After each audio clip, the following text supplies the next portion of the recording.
I apologize. Let's try that again.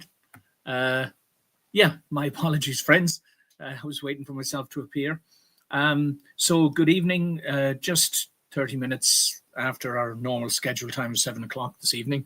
Thank you for your patience. Sometimes I'm involved in projects that are either very time consuming or I have to deal with them immediately. But anyway, here we are today. Let's add our our slideshow today.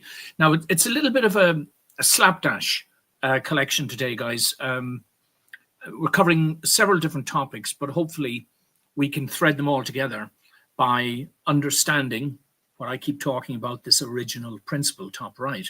And it's my general understanding that if people grasp what this original principle is and what it means in reference to our lives today, that a great deal of the confusion that surrounds world events and local events and even personal events is immediately clarified. And that, at least for me, traditionally and during my life, one of the most frustrating things that I've encountered is the inability to sort of understand, well, what's right and what's wrong here. Yeah. Sometimes it's easier to see than at other times, but knowing what is the correct choice to make, or the right choice, not necessarily the most profitable choice, but the one that is morally the correct choice. Okay. So I hope some of this today will make sense to you guys. Now we're going to open up with this slide of the wonderful Helen McEntee. Let's see if I'll minimize myself here so we can read it. Apologies for the glasses. I did, 1 second, guys. I'll just quickly check to see if I can see. No, I'm afraid I've got to wear these awful broken glasses tonight. They have a bit of patch on them, but never mind. That's life. That's also going live, right? They broke, but anyway, it's not too bad. So, and welcome to everybody, by the way. If the comments don't appear straight away, I'm doing my best. I'm on StreamYard. I can see a few people already here. Welcome to you all. Feel free to send comments. I may or may not see them or questions, but as always, got quite a lot of stuff to get through tonight. So hopefully you'll stay with us and you'll find this interesting. So here we go. Now, I just want to make a brief comment. First of all, this woman, Helen McEntee, she's now the Minister for Education. She was previously the Minister for Justice. She embodies what being a member of the cabal means. First of all, you have to be utterly unscrupulous. Secondly, you have to have no personal morals or professional ethics. Thirdly, you have to be a great and accomplished pretender. And fourth, you have to be a career liar and a moral deviant. Now, I know that's an awful lot to take in, but basically, people like Helen McEntee, and I've had some dealings with her in the past, or at least attempted dealings with her when she was the Minister for Justice. She was evasive. You couldn't nail her down. The law didn't matter to her. It's all about protecting the system, all right? And as you can see in this particular clip, I'm just going to play a short clip of her talking now. We're going to discuss it very briefly. But if you look at this here, the non-profit sector analysis, I looked this up and I think there are 34,000 so-called non-profits and NGOs. In fact, here you can see there's one for every 155 people, Hi, Sean, Peter, good to see you here, buddy. The problem we have here is the reason they have all these NGOs and charities is because they're using them in place of consulting the public. In other words, they say to the public, there was a robust consulting process, and after that, we were told, when we engaged all these parties, we were told X, Y, and Z. Well, of course, these NGOs and charities are largely in the pockets of the state or of big corporations, globalist organizations, and they basically do what they're told to do. So what they're trying to do is cut out the public that they know do not want them to be doing certain things. In this case, it's the LGBTQ plus gender fluidity nonsense being pumped into children at schools, that most of us object to, but they don't want to engage with the public. And I think I've said this before, guys, we actually don't need, right now, this is actually quite an important point. We actually don't need governments, houses of the Oireachtas, parliaments, in America, the House of Representatives and so on and so forth. We don't need these people anymore to represent democracy. Why not? I wish I had it here in my hand, which I don't, but why not? Because, oh yeah, of course I have one here. Yeah, because we got these guys. We got smartphones.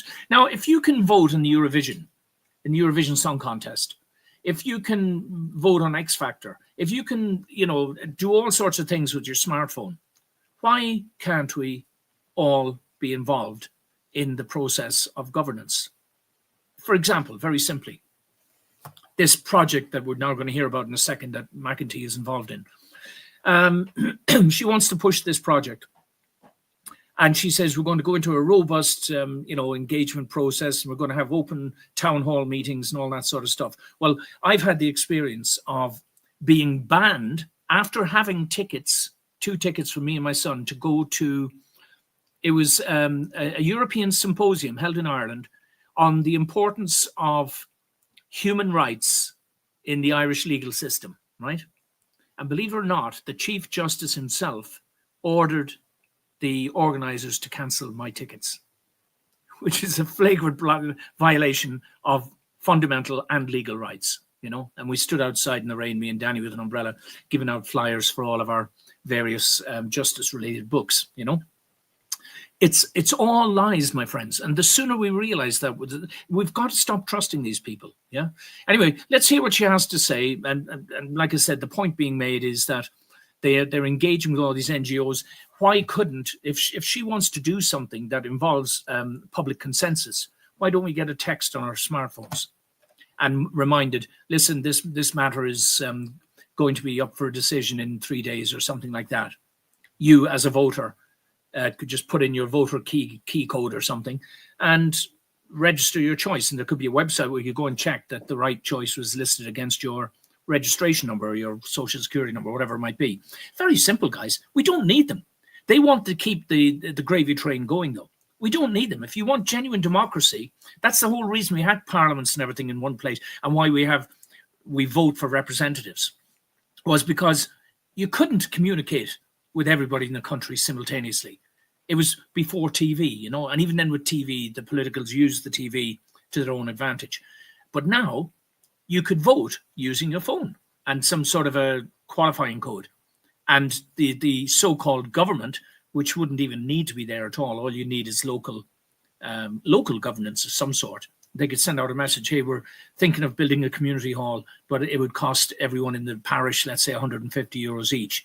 Could we see how many people would be willing to do that? And then maybe 2 or 3 weeks later, they say, okay, we've got the first results in. Only 50% of the voters agreed to do this. So that means if we go ahead with it, we'd need, everyone who's agreed to do it to pay €300. Would you be willing to do that? And if so, send your donation, blah, blah, and so on. And the project could be done. We don't need these ne'er-do-wells at all. Anyway, I'm going to hear, this is her talking. See what you think. My conversation around education, which is why I'm launching a convention on education. This will bring together students, teachers, school staff and groups from wider society to discuss what they want to see our education system look like into the future. There'll be an opportunity for everyone to engage with the convention through our local events or online. We are so lucky to have such a great system here in Ireland, but I want to create a longer term vision of what our education system looks like into the future. And I want to do that by hearing from as many people as possible. I will keep you updated on the convention as it moves forward later this year. Right, so let me remove her. That's quite enough of our time wasted on her. You notice she said groups from the wider community. She's talking about paid and funded for NGOs, charities, sponsored groups that only get funding from the government if they do as they're told. It's sort of that simple, my friends. Now, I hope I've made that point. Let's move on anyway. So, got quite a lot to get through today. Oh yeah, we've got to put this back on the stage. I don't want to spend too much time on this guy, but I think the point needs to be made. A few weeks back, sadly, Charlie Kirk, as we all know, was assassinated, and some people went viral online mocking and applauding and celebrating the fact that somebody had been murdered. You know, excuse the glasses again, guys, my apologies. So this guy, if I get his name right, is it'll come up here in a moment. Anyway, he's the president of the Oxford Union, which describes itself as the world's foremost debating society and the last bastion of free speech, established in 1823. Now that's quite a claim, all right, but that's how they identify themselves.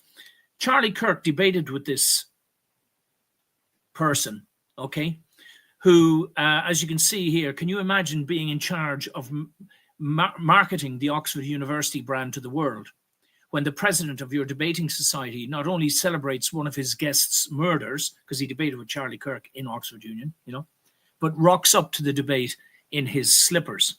Again, I don't want to give this man too much time, but I want to make a point here, you know. So the Oxford Union, I'll just summarize this. They first of all, they issued a statement condemning what he said, his inappropriate remarks. But straight away, the middle paragraph, they came back and they said, we're deeply disturbed by and strongly condemn the racial abuse and threats that the president-elect has faced in response. You know, so this is projection, guys. It's called projection. What you do, someone catches you reaching into somebody's pocket to steal something, and you beat them to the punch as they're about to go, oh, what are you doing? You go, what are you staring at me for? And all of a sudden, you know, they're on the defensive, or you're on the defensive, instead of dealing with the issue at hand. I'm sorry about the glasses, guys. Terribly sorry. Danny, do you know where my other glasses are? Can you see them? No? No, okay. I'm sorry, guys. We'll have to put up with it for one night. I do apologize. Again, the point being made, let's bring them up again. The point being made is that, oh yeah, sorry, guys. So they've projected, you know, the Oxford Union has gone, right, we don't like what this guy said, but what do we do? We've made him the president of the union, you know.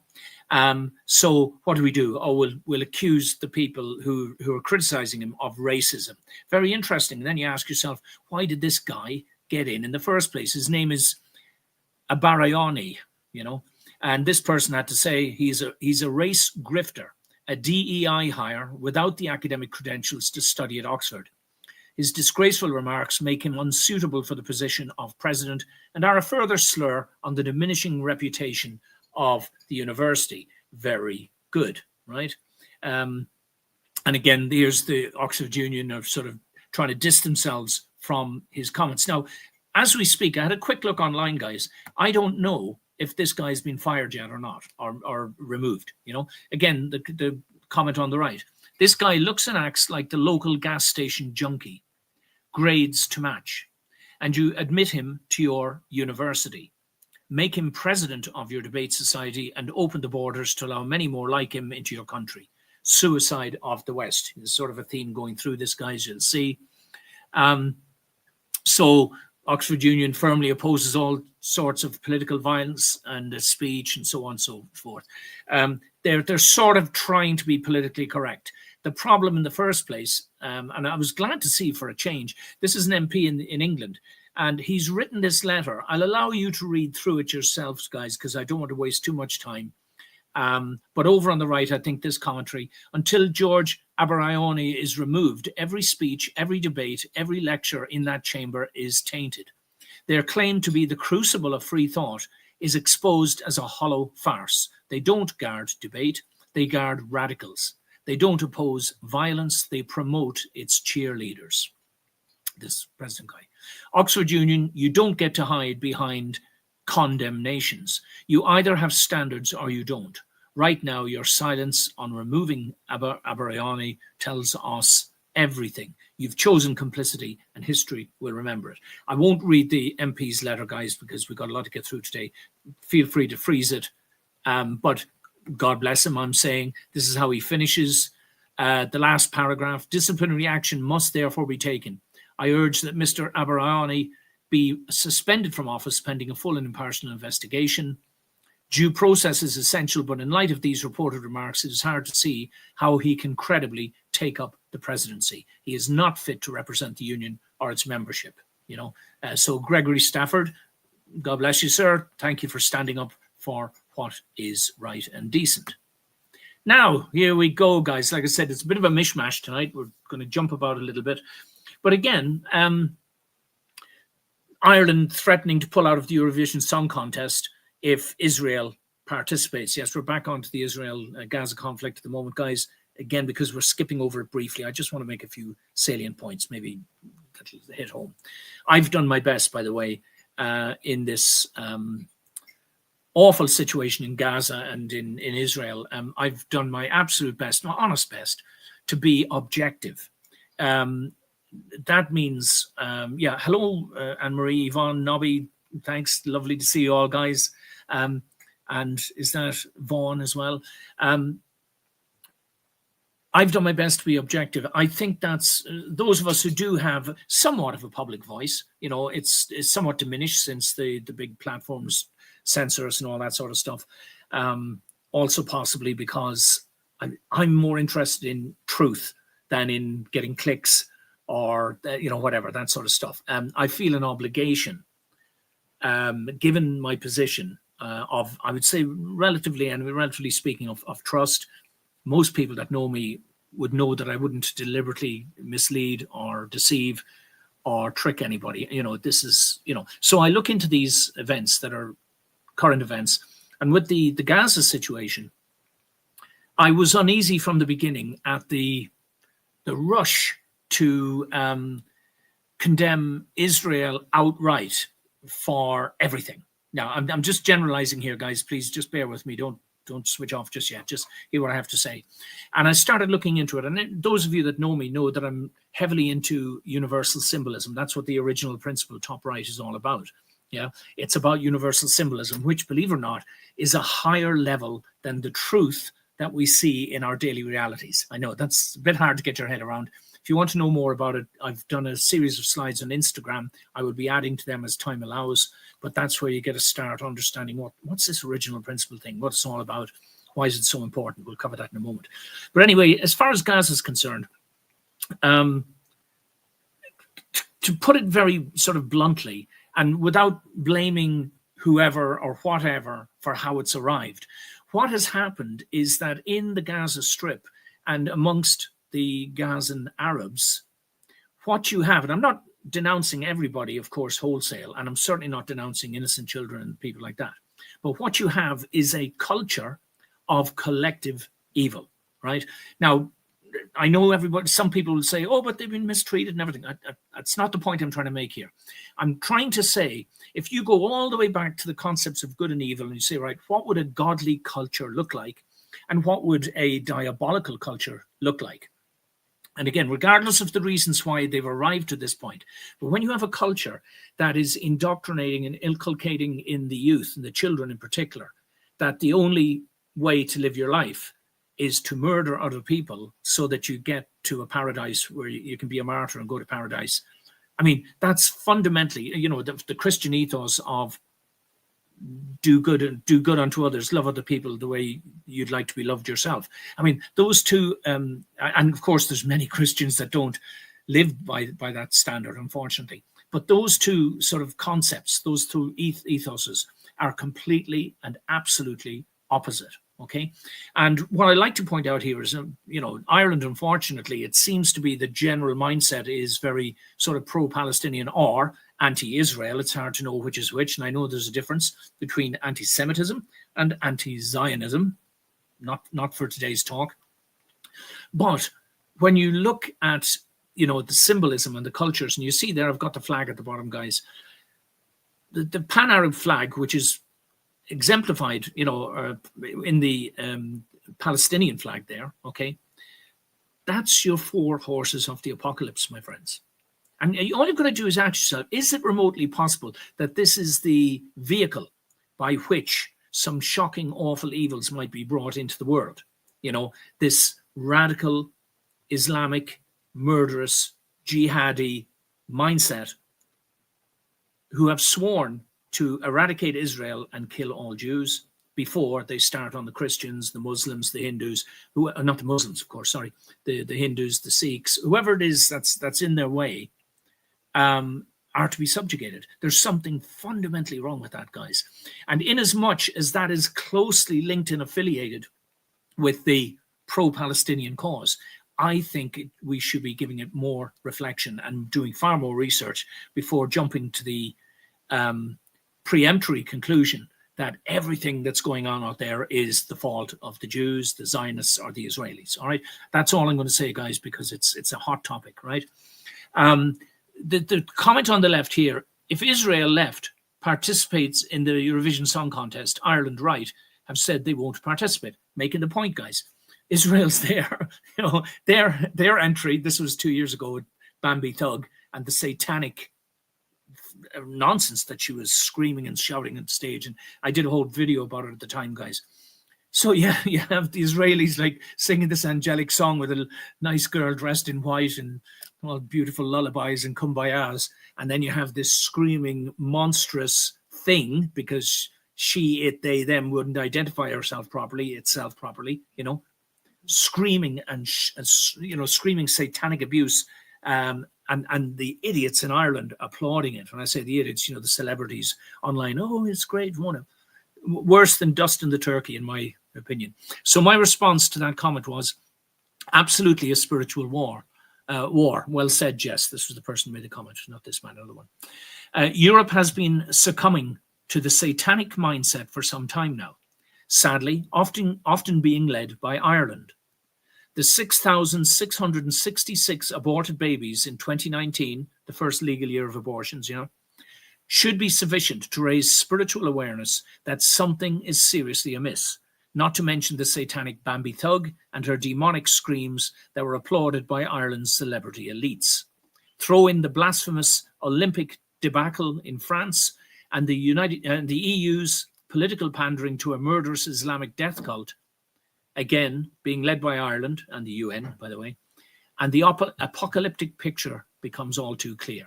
Whose side are we on, people? Whose side do we want to be on? And I don't mean that by like picking necessarily a people or a state or anything. I'm talking about good and evil, guys. We have to try and identify it as best we can and pick a side, if you know what I mean. All right. Just a brief one, guys. See if I can make this a bit bigger. I just want to, because of there were several hot topics revolving around the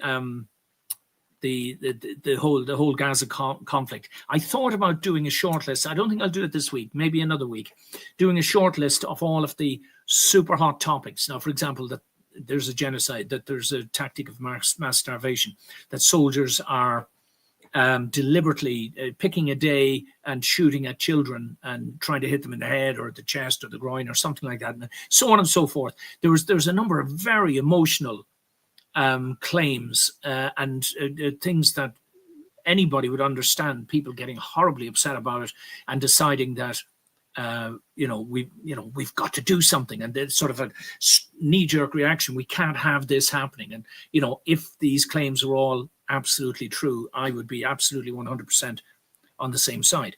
Unfortunately, there are nuances here, and one of these nuances, for example, is that Amnesty International, as you can see by this slide, feel free to freeze it and read it. They decided that they're going to change the definition of genocide to suit this conflict. Now, most people don't get to hear that, I'm going to read what first of all, Amnesty International said, our research reveals that for months, Israel has persisted in committing genocidal acts, fully aware of the irreparable harm it was inflicting on Palestinians in Gaza. The IDF responds, the IDF takes all feasible measures to mitigate harm to civilians during operations and is actively working to dismantle Hamas military infrastructure while adhering to international law, etc., etc. Again, if nothing else, guys, I want to try and bring these matters to the forefront because, as we'll see shortly, Amnesty International is not really a credible organization anymore. I'm very sorry to say it. Amnesty International Ireland, for example, I exposed them about 5 years ago, maybe a bit more. I went to them for help in one of my situations, with the legal setup in Ireland, the corrupt legal setup, and I was astonished I couldn't get through and going the normal routes through the courts, going to the DPP, even going to the European courts. So I went to these guys and I said, basically, I'm a victim. I'm trying to be a whistleblower, so to speak, or an activist, a pro-justice activist, and they're coming after me. They're false allegations. They're coming after my children. We're getting death threats, and so on and so forth. And off the record, one of the people in Amnesty International Ireland said to me, well, it seems that your problem lies with the Irish justice system. And I said, yeah, exactly, it does. I found all these corrupt lawyers and police and judges and everything. They went, well, unfortunately, our legal department is funded by the Irish justice system. Couldn't believe it. How can they operate independently? Yeah, it's just like McEntee and the NGOs and the charities and everything. These people are in the pockets of the big boys, and while they put on a pretense to the public that they're there to stand up for the little guy and blah blah, and when Amnesty International said this, yeah, and who's funding them? Yeah. The point I'm trying to make, guys, I hope you get it. The United Nations is equally neck deep in this in Gaza. There's a lot of NGOs and charities in Gaza too, who are here's another one, who are they're raking in millions from the, let's call it the pro-Palestine initiative, which Yasser Arafat started up many years back. Okay, it's a network of donors, and often donors can be taxpayers in another country that don't know that they're donating. But there's a whole network of NGOs, United Nations Relief Association or whatever.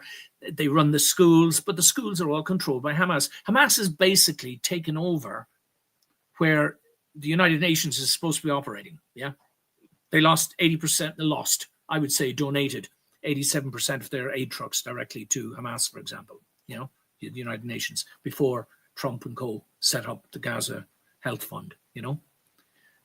Which hasn't lost a single truck, by the way. So there's a lot to work through here. Anyway, I don't want to get too boiled down in this, guys.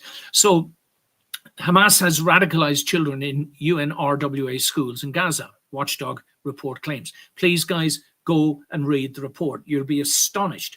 Every time that let's say a moral or authentic operator, either from UNRWA, the United Nations set up there, or if they try to put anybody in there to get things done, Hamas would shut the whole operation down by telling the unions to walk out and things like that until they got rid of anybody who was, from their point of view, difficult, And so eventually, the trouble is, it's a huge funding operation, now employs loads and loads of people. I'm always talking about the pyramid system, aren't I? Do you remember? And at the top are, the ethos changes. You can have the best idea. Let's help the people in Gaza, let's say, okay? And I set up a fund for it. As the fund grows, we need to employ more and more people to manage it. And at a certain point, and I think it's about 70 people, that's my guess at the moment, but it's not an exact science. After about 70 people in the organization, you lose the original ethos, and it is supplanted by the need to run a business, okay? And when you're running a business, it's about profit, it's about organization. You're bringing people in then who are experts in various fields, but may not share the ethos of the original founders. And all of a sudden you find you've got another pyramid structure, top-down, autocratic, where you cannot exercise your moral integrity anymore if you want to get paid. All right, it's sort of that simple, guys. So they've been radicalizing the youth in Gaza. That's another point that's it's necessary to be aware of. There's many examples, guys. So I'm just asking you, please go and check it out, and let's make sure that we're all sort of on the side of truth versus the side of either hate or propaganda from either side. All right, just doing my best to be objective, guys. Doing my best. All right, but if all of this information was out there in the community, especially in Ireland, I wouldn't feel the need. It's because I feel there's an imbalance in the understanding of what's going on out there, that I'm asking people to look at some of these other issues. And here again, you see top, what does that say there? Top, police, bodies of 3 transgender people found in Pakistan. What's the point I'm trying to make? The police said the victims were shot dead by unidentified assailants in the southern city of Karachi. I've been there when I was younger. And even when I was there, I was basically an adventure tour guide, if you like. And the women that were on our trip all had to cover up everything except their faces and their hands and their feet. But that was 30 odd years, maybe more than that. So what's the point I'm making here? Well, it's the intolerance of let's call it the Islamic world in general. There are some exceptions. Some countries are more liberal than others, some Muslim countries. But the intolerance of them towards, anything that doesn't fit the Islamic creed. And gays, lesbians, LGBTQ plus A and all that, none of that fits, Over there on the right, France, a land of freedom for LGBTQT Arabs. So basically the Arabs know that, and that's where I said Gay GAZANS was the title. It was a little bit, well, not misleading, but it's the point I was trying to make is, of course, there are no gays in Gaza, or if they are, they're keeping it very quiet because they wouldn't last very long, would they? And here's Greta Thunberg down here at the bottom in her flotilla of fools, as I call them. And I'm sorry, guys, but yes, you can admire the principle if you just narrow down the issue to, let's say, children are dying and children are starving, provided that's true, of course. Yes, then this is admirable and they deserved a round of applause and all that. But to me, and now that I know what I know that Hamas, for example, funded this, yeah? And there were Hamas operatives on board. As a matter of fact, interestingly, one of the activists was an Arab guy who was gay. And when some of the other activists heard about it, they denounced him and refused to continue traveling with him. Now, isn't that interesting? I bet not everybody knew that, but isn't that interesting? So again, I'm just making the point. Are we thinking with blinkers on, Yeah, let's reward Hamas. Let's give them their Palestinian state where they persecute gays, where they murder Jews, where they're plotting the Islamic overthrow of the world. Our leaders we'll all recognize Palestine, virtue signaling. Yeah. What's the use of that? Here's Mahmoud Abbas, the leader of the the Palestine Authority. So if you know what's going on in Gaza, guys, you'll know there's basically two enclaves. The Gaza Strip is down on the southwest, bordering on Egypt, where all this trouble is going on at the moment.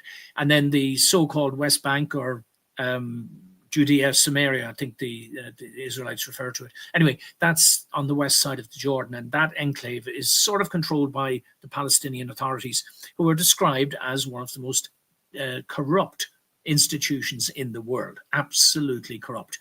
Now, no sooner had Starmer, the absolute dingbat, again, talking about oddballs and gays and all this sort of stuff, no sooner has he recognized the Palestinian state that apparently, now I haven't followed this through, so I'm just putting this post up and caught my attention. Palestinian Authority President Mahmoud Abbas demands reparations from the UK for its 1917-48 rule, citing international law. Yeah. No good deed goes unpunished, my friends. All right. But then again, talking about Starmer, not just yet. He's coming up in a moment. I can't see the slides before I hit them. Yes, and we're drifting. I think I've mixed the slides a bit here. But anyway, well, let's have a look at this. You know me and my symbolism. You see it's circled at the bottom there. Heart attacks in the prime of life. What's driving this 66% spike amongst young adults? Well, I would say, frankly, having written a book about it, Crisis, Cull or Coup, What, How and Who, Facts and Truths to Make You Think, that it is the spike proteins that's driving this 66% spike. And of course, there's the diabolical number again. Hidden risk factors causing spike in deadly heart attacks as doctors urge people to know the signs. All right, there's the graph. You can see it. No mention at all. Now, I don't know if this is from the UK or not. See at the bottom here. Why are heart attacks becoming alarmingly common in young, seemingly healthy individuals below 44? Yeah. Why are an increasing number of health-conscious young adults experiencing unexpected life-threatening heart attacks during routine activities? Startling rise in young heart attacks. Are teenagers increasingly at risk of such? Find this, guys. Find this. See the Daily Mail there. Put in the title, find it and read it for yourself. Yeah. But why isn't there a single mention in a news article about this, about the you-know-what jabs? Why not? Yeah. It's because they're all in on it, my friends. They're all in on it, I'm afraid to say. But I want to say all of them. Any captured agency, any government department, any NGOs, any charities, any media operations that depend on funding from the taxpayer base, basically channeled through governments and then to all of these nefarious entities, will simply do as they're told. Don't mention you know what. You know, we've seen too much of it, and we're still waiting for some of these people to be arrested. Oh yeah, I thought this was the next slide. So here we go. Now, what's the point I'm making here? I was going to comment on, right, these are three of the people. What's his name? Keir Starmer. What's his name? Is it Carney in Canada? All I know is he was previously the chairman of the Bank of England and suddenly becomes the Prime Minister of Canada. And then Macron at the bottom there, you know. And here on the left, LBQT advocacy in the Gaza war. Why queer solidarity with Palestine is not chickens for KFC. I'm afraid it is, guys. Queer people continue organizing in solidarity with Palestine. Try doing it in Palestine, guys. See how far you'd get, right? I think the point I'm making here, guys, I'm focusing in on odd, queer, you know. We saw Macron, Starmer, and the German guy, Metz, was it? Was there a fourth one there? No, there was three of them, wasn't there? It was Macron, Starmer, and this Metz guy doing cocaine on a train. I mean, they came out with all sorts of excuses afterwards. You know, they had the little silver cocaine spoon. He surreptitiously hides it. Check it out online, guys, if you want to hear more. Now, the problem is, and then there was also Macron as a young man and Zelensky, right? Now, fair enough for Zelensky. He was a professional comedian and he did a lot of sort of ridiculous stuff while that was his profession, all right? And funny enough, he became president after playing the president of Ukraine in a soap opera type, you know, a drama series. And he got into the consciousness of the people. Actually, he'd be pretty good at this, you know. So he's morphed. So he's got some excuse for acting like a dingbat when he was younger or on the stage and doing, quite frankly, quite some awful, well, just weird stuff, you know, dressing up in high heels and, you know, not strap-ons, but the, you know, the sadomasochistic stuff, playing the piano with his Mickey, you know, and whatever, you know, but at least we know he was a performer, you know, so he's got some excuse. Macron, on the other hand, right? So go and have a look online, see, you know, these are our leaders, our wonderful, the people that we trust. And the point I want to make here, guys, if you see straight away, here's three articles that all say, fact check, Macron dancing clip is an altered 80s thing, you know. Video of French president dancing in a nightclub is a deep fake. Clips of Macron and Zelensky dancing are fake. Now, the only point I'm making, I've circled them. There's Reuters, there's fullfact.org, and there's PolitiFact or whatever. Those are just three in, I think I listed about 30 institutions and agencies in my book, Crisis Color Coup. I list them as being absolutely without any credibility whatsoever.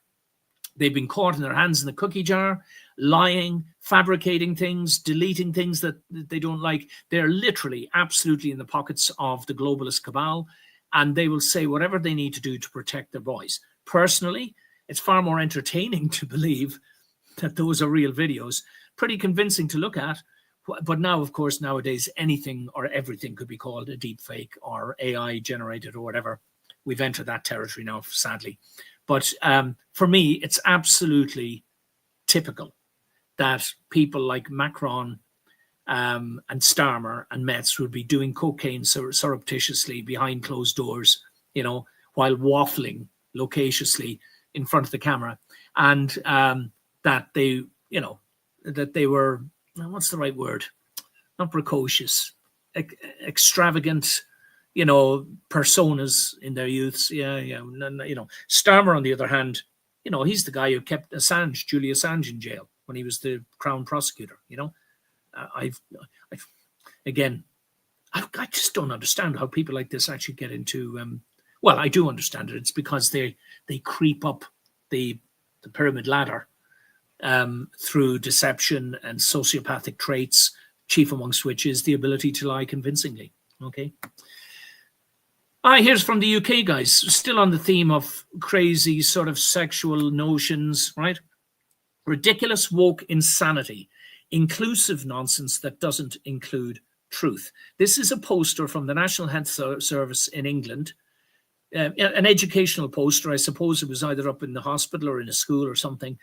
And of course, they've got the token black woman on the right. Can't just have a white woman having a baby. And then they've stuck a man. Men cannot have babies. I don't know if anybody's told the top administrators and executives in the National Health Service of England, men cannot get pregnant. All right. It doesn't matter how many posters you put up or how much woke, gender fluid, bending ideology you try to pump into the kids. It's never going to happen. Live with it. Start returning to truth, please, and cut out this absolute insane, inclusive, woke nonsense. Again, like I said, it's a bit of a mishmash tonight. I think we'll do all right, though. There's going to be some shameless self-promotion of myself in a moment. Well, not so much of me, but of this original principle. This is just one of several recent news articles. And there's videos. You can go and look for them, guys. British police are now arresting a man after being accused of what? He called somebody a muppet. Now, I lived in England for quite some time, all right? And, well, he was accused of calling someone a muppet. Now, I think it's about the most innocuous insult. Well, it's not even an insult, is it? Oh, you muppet, you. Means you've done something silly or foolish, yeah? There have got to be at least 100 or more stronger insults to deliver to someone if you're trying to be insulting. But to call someone a muppet, there's Kermit and the Muppet Show, yeah? To call someone a muppet, and you've got the police arresting someone for an allegation that he called someone a muppet because it upset the other person. Whoever the other person was, all they have to do in England now is claim, oh, it caused me upset. And it's a crime unless the accused person can prove otherwise, but they can be arrested. I saw another man get arrested.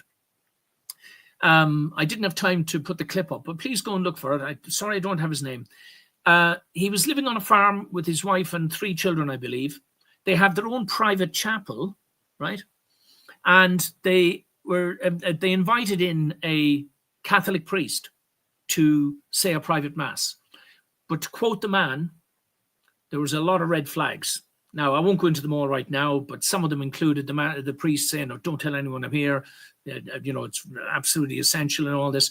And then he had a special interest in the children and so on. Anyway, it turned out that he was a defrocked priest from Martinique who had been defrocked, or laicized, as they call it, for interfering with children. Now, as far as I know, that's an accurate statement.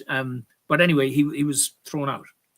Somehow, he got into the good graces of a local bishop, and this local bishop was protecting him. So this father of his 3 children, horrified that they were inviting basically a pedophile, an ex-priest, into their home around their children who were, I think it was 8, 10, and 12, right? He wrote a letter to the bishop and to the priest. I don't have their names, I'm afraid. I wouldn't mind getting them, though, because he doesn't mention them. I've just sent a message saying, name the so-and-sos, He sent a message to them, a letter, and he said in his own words, yes, an angry letter. How is it that you are allowing this guy to go around doing private masses in private homes where children are present when you know that he's been kicked out of the Catholic Church for a child abuse? The police came and put him in handcuffs under the, hate crime legislation or something, because the pedophile priest went into the police station and said, look, this is what this guy wrote to me. Private letter, or emails, private emails and letter. He was put in handcuffs and taken away. Look for it online, guys. I'm so sorry I can't give you a name for this. But if you look online, I've got a mad cat. It's climbing the window here. Never mind. Sorry about that, guys. Distracted. Okay, let's keep flying on. We're doing well, guys. Now, like I said, some some very flagrant, when I say self-promotion, this original principle idea, top right, I believe it is possibly one of the most important breakthroughs. Certainly in my studies, I studied for a number of years world religions, psychology. I taught in universities and colleges and things like that. But in the process, I discovered this thing which I've called the original principle. And here's me thinking, well, just put into this chat GBT, mad cat again. Sorry, I will ignore him. 2 of them now. Oh my God. I'm climbing up the, what do you call it? The netting outside the window. Anyway, maybe being sent by dark forces to stop me telling you about this stuff. Anyway, I put it into, is it chat GBT, whatever it is, one of the artificial intelligence. And I just asked the question, what is the original principle? And this is what came up. And I want to read it to you guys because I'm quite flattered by it. Stephen T. Manning's concept of the original principle is a metaphysical and symbolic idea that appears prominently in his work, especially in The Color of Truth, Volume 1. That was one of the first books I did about 25, 30 years ago. And his interviews on universal symbolism. That's the original principle, top right.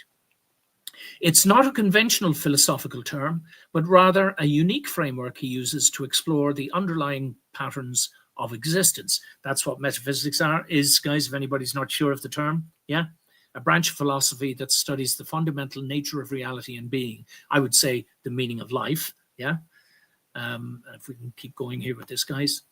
What is the original principle at its core? And now bear in mind, guys, I didn't write this. Okay, this was me asking, who is Stephen Manning and what is the original principle? Something like that.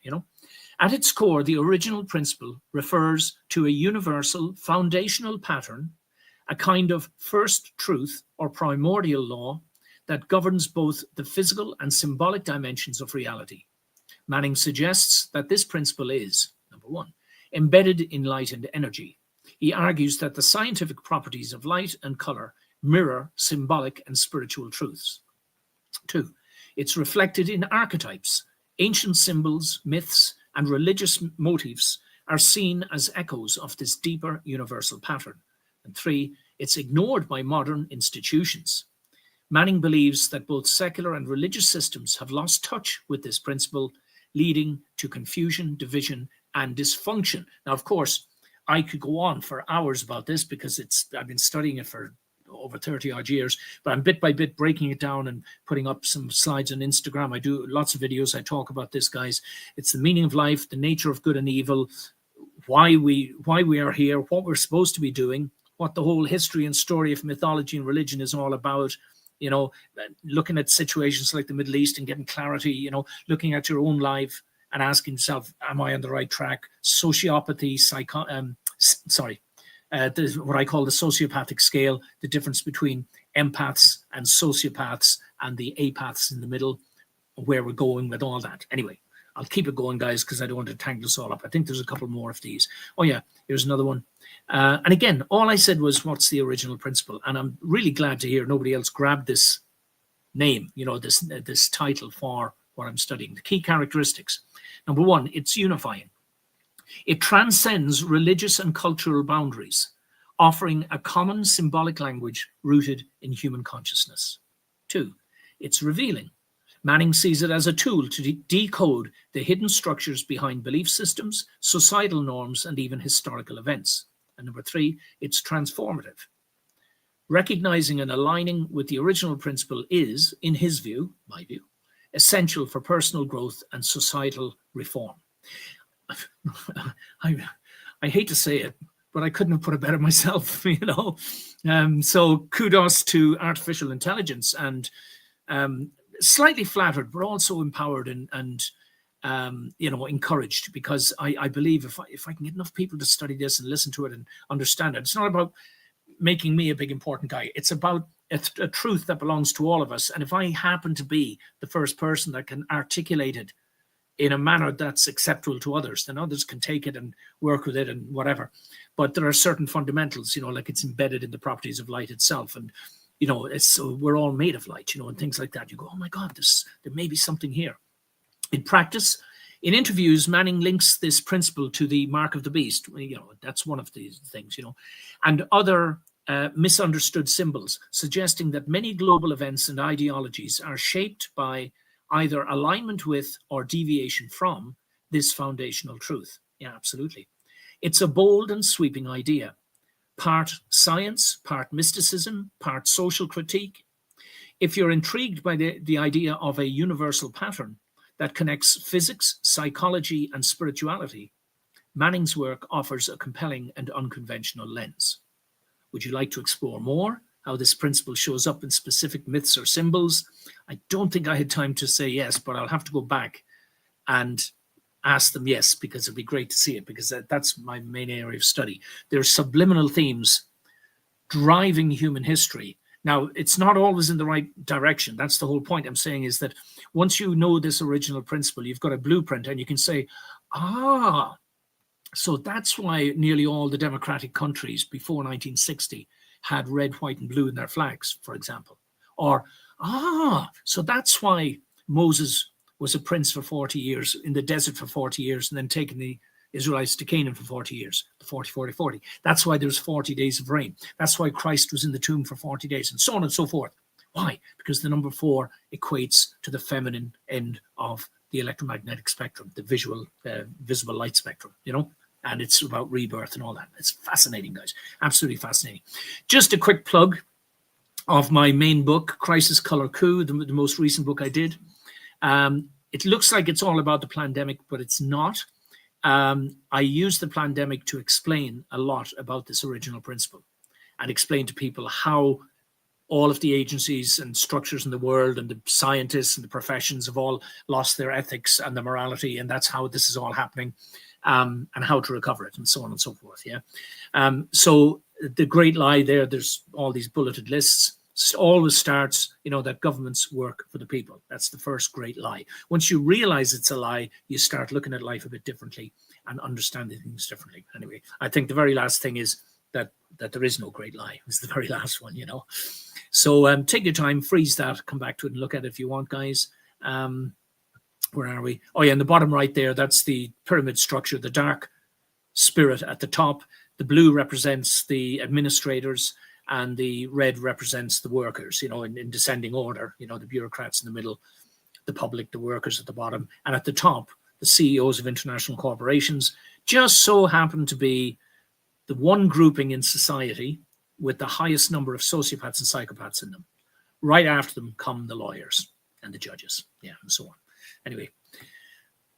A quote from J.K. Rowling. Why have I got her in here today? Well, it just so happens I like the woman. Interestingly, I'm sorry, a bit of name dropping here. I have a younger brother who is godfather to her children. Interestingly, I've never met her myself, but I do like the cut of her jib, as they say. Maybe one day I will. But my brother was working in, I think, Sheffield University at the time, became friends. Somehow they became friends, and he's godfather to their children.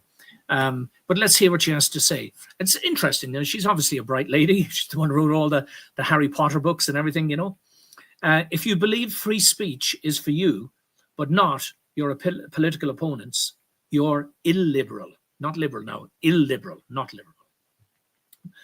If no contrary evidence could change your beliefs, you're a fundamentalist. If you believe the state should punish those with contrary views, you're a totalitarian. If you believe political opponents should be punished with violence or death, you're a terrorist. Just something to think about, guys, all right? Because especially with everybody having their opinions on all of these world events, especially Gaza at the moment,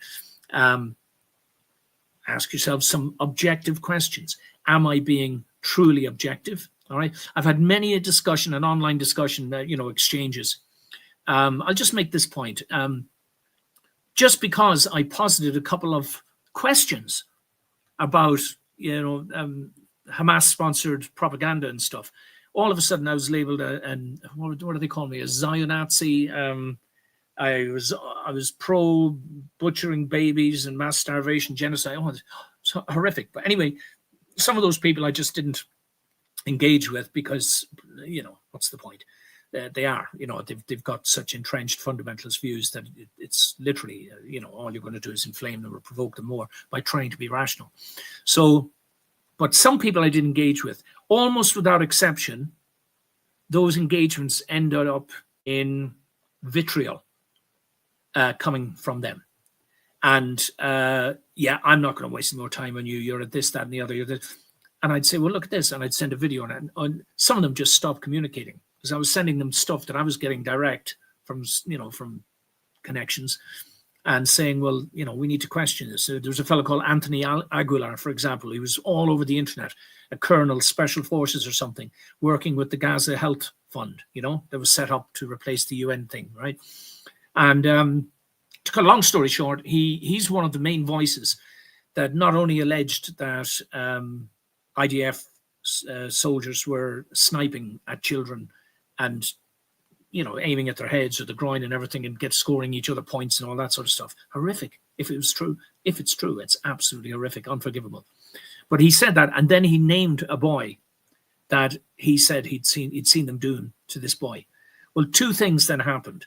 First of all, the GHF released emails that he'd exchanged with them. Oh, he went on the TV cameras all around the world, claiming that the GHF were shooting kids innocently and all this sort of stuff. And it obviously inflamed an awful lot of passions all around the world.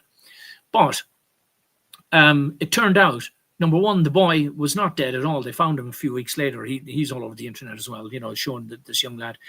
And secondly, he had threatened the GHF that if they didn't give him a contract, he was let go off his contract. He wanted his contract back, and if he didn't get it, he was going to do a campaign, and that's what he did. So an absolute utter liar, probably fooled and enraged an awful lot of people unnecessarily. But we've got to go just one step deeper and check our sources, guys. So now I hope we're down to the last couple here, guys. Yes, the other, again, sorry guys, tonight I'm being a little bit like, yeah, this is fantastic.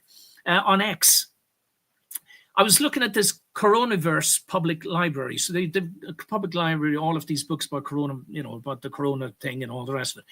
And there I saw it. You see the arrow there? That's the spine of my book. I went, oh my God, how lovely. And then, a few days later, I got this message from them, So they are promoting my book as one of their library people who are standing out and standing up and saying and doing the right thing.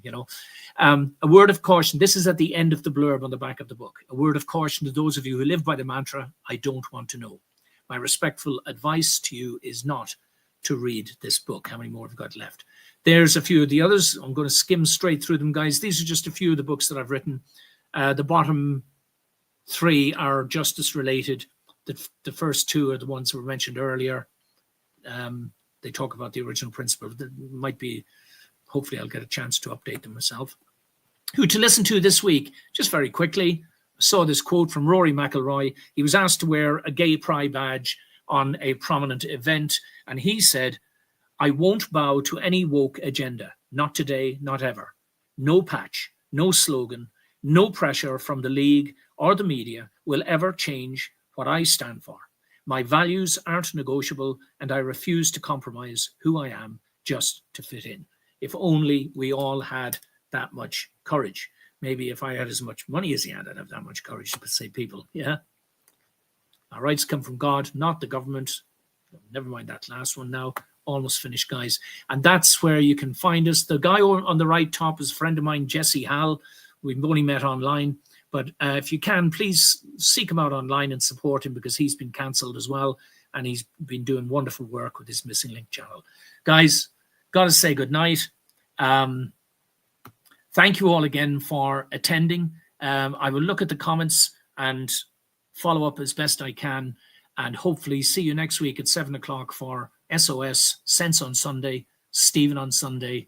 In the meantime, God bless, and let's be kind to everybody.